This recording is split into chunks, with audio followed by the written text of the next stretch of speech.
Taste the Daily. Chennai Tambaram ரயில் நிலையத்தில் 4 கோடி ரூபாய் பறிமுதல் செய்யப்பட்ட வழக்கில் சிபிசிஐடி அலுவலகத்தில் பாஜக பொருளாளர் SR சேகர் ஆஜரானார்.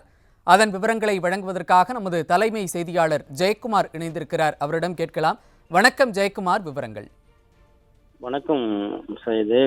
நாடாளுமன்ற தேர்தலின் பொழுது திருநெல்வேலி மாவட்டத்தில் பாஜக சார்பில் போட்டியிட்ட நயினார் நாகேந்திரனுக்கு சொந்தமான 4 கோடி ரூபாய் பணம் வாக்காளர்களுக்கு அளிப்பதற்காக கொண்டு செல்லப்பட்ட போது தாம்பரம் ரயில் நிலையத்தில் பிடிக்கப்பட்டதாக காவல்துறை தரப்பில் வழக்கு பதிவு செய்தது.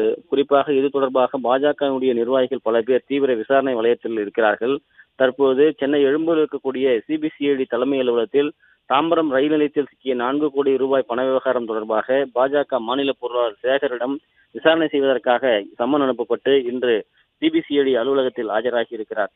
நெல்லை மாவட்டத்தினுடைய பாஜக வேட்பாளராக நயினார் நாகேந்திரன் நிறுத்தப்பட்டார். தேர்தலின் பொழுது ரயில் மூலமாக இந்த 4 கோடி ரூபாய் பணம் கட்டுக்கட்டாக கொண்டு செல்லப்பட்டது. குறிப்பாக கடந்த ஏப்ரல் மாதம் 6ஆம் தேதி இது காவல்துறைக்கு கிடைக்கப்பட்ட தகவலுடைய அடிப்படையில் தீவிர கண்காணிப்பில் குறிப்பாக பணம் பட்டுவாடா உள்ளிட்ட பல்வேறு தேர்தல் ஆணையத்தினுடைய அதிரடி கட்டுப்பாட்டில் இருந்த போது இந்த சோதனை நடத்தப்பட்டு 4 கோடி ரூபாய் பணம் பறிமுதல் செய்யப்பட்டது. எழும்பூர் ரயில் நிலையத்தில் இருந்து புறப்பட்ட நெல்லை எக்ஸ்பிரஸ் ரயிலுடைய ஏசி பெட்டிகள் A1 மற்றும் 26, 27, 28 ஆகிய இருக்கையில் அமர்ந்திருந்த 3 பேர் தனித்தனி பைகளில் பணம் வைத்திருந்ததை அந்த சோதனையில் உறுதி செய்யப்பட்டு தாம்பரம் மாநகர காவல்துறை ரயில்வே போலீசார் இணைந்து அந்த கைது நடவடிக்கையை மேற்கொண்டார்கள்.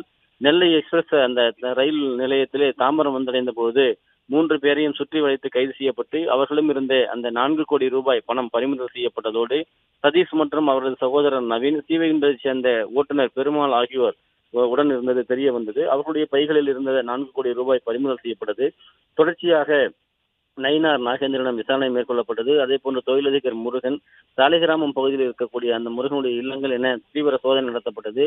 இந்த வழக்கு சிபிசிஐடி போலீசாரிடம் ஒப்படைக்கப்பட்டது. 3 பேர், அதாவது சதீஷ், அவருடைய சகோதரர் நவீன், ஓட்டுநர் பெருமாள் ஆகியோரும் அந்த பணத்துடன் பிடிபட்ட நிலையில் கடவுளுடன் நயினார் நாகேந்திரனுடைய உறவினராக இருக்கக்கூடிய முருகன், அதே போன்று ஜெய்சங்கர், ஆசி தம்பி ஆகியோருக்கு சம்மன் அனுப்பப்பட்டு எழும்பூர் சிபிசிஐடி அலுவலகத்திலே விசாரணை மேற்கொள்ளப்பட்டது. தற்போது பாஜகவினுடைய தொழில் பிரிவு தலைவராக இருக்கக்கூடிய கோவர்தனுக்கு சொந்தமான சென்னை கிரீன்வே சாலையில் இருக்கக்கூடிய கொரியன் ரெஸ்டாரண்ட், அதே போல நீலாங்கரை பகுதியில் இருக்கக்கூடிய வீடுகள் என சோதனை மேற்கொள்ளப்பட்டது. கோவையில் வசித்து வந்த பாஜக பொருளாளர் சேகருடைய வீட்டிலும் சோதனை நடத்தப்பட்டது. அதன் பிறகு நேரில் ஆஜராகுமாறு சம்மன் அனுப்பப்பட்ட நிலையில் இன்றைக்கு சிபிசிஐடி அலுவலகத்தில் பாஜகவுடைய பொருளாளர் கூடிய சேகர் ஆஜராகி இருக்கிறார். அவரிடம் தீவிர விசாரணை மேற்கொண்டிருக்கிறார்கள். இன்று காலை 10:30 மணிக்கு ஆஜராக வேண்டும் என்று தெரிவிக்கப்பட்டிருந்த நிலையில் அவர் ஆஜராகி இருக்கிறார். தொடர்ந்து சிபிசிஐடி அலுவலகத்தில் இந்த விசாரணை மேற்கொள்ளப்பட்டு வருகிறது.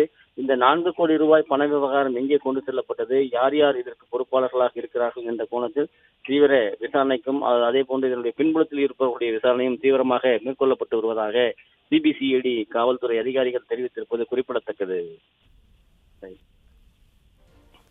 இணைப்பில் வந்து விவரங்களை வழங்கியமைக்கு நன்றி ஜெயக்குமார்.